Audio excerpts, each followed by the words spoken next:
Hey everybody, welcome back to a new video. तो कैसे हो तुम लोग? होपफुली सब अच्छे होगे।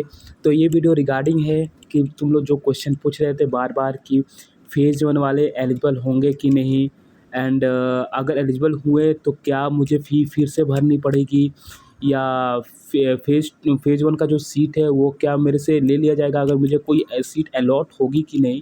तुम देख रहे हो कि ये चेयरमैन नाइपर जेई के चेयरमैन का रिस्पॉन्स आया है इस सारे क्वेश्चंस पे। तो वही मैं तुम लोग के साथ शेयर कर रहा हूँ, इससे होपफुली तुम लोग को हेल्प हो सके।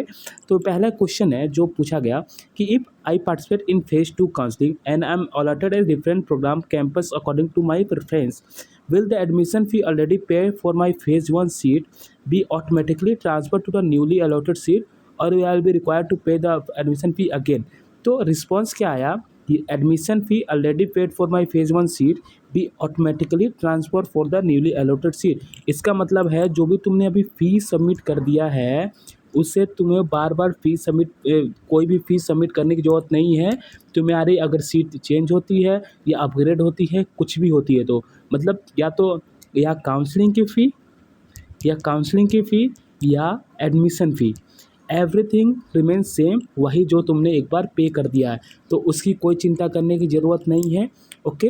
तो और नेक्स्ट क्वेश्चन था, if I participate in phase 2 counselling but do not receive any new seat allotment, will my already confirm phase 1 seat MTech pharmaceutical technology process chemistry at NIPER Hyderabad जो उनको मिला था एक स्टूडेंट को, तो रिजर्व फॉर मी और will it be cancel?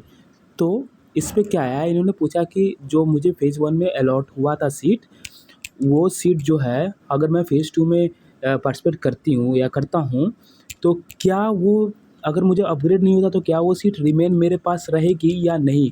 तो उस पे रिस्पॉन्स क्या आया, already confirm seat is phase 1 will remain reserve. मतलब वो रिमेन रिजर्व ही रहेगा जो तुम्हारा कंफर्म हो गया था, तो उसमें कोई दिक्कत की नहीं है। अगर तुम्हें सीट अपग्रेड होती है then you will be upgraded, अगर नहीं होती है तो जो तुम्हारा सीट जो मिला हुआ है ये वही रिमेन सेम रह जाएगी, एंड तुम्हारे से कोई लेगा नहीं, कोई सीट तुमसे डाउनग्रेड नहीं होगा या तुमसे छीना नहीं जाएगा। ओके। तो होपफुली तुम्हें सारे आंसर मिल गए होंगे इस वीडियो में। तो इससे अगर मैं निकालूँ कि इस काउंसलिंग में फेज़ 2 में क्या होने वाला है, जिसको सीट अलॉट हो चुका है, तो लेट्स सी।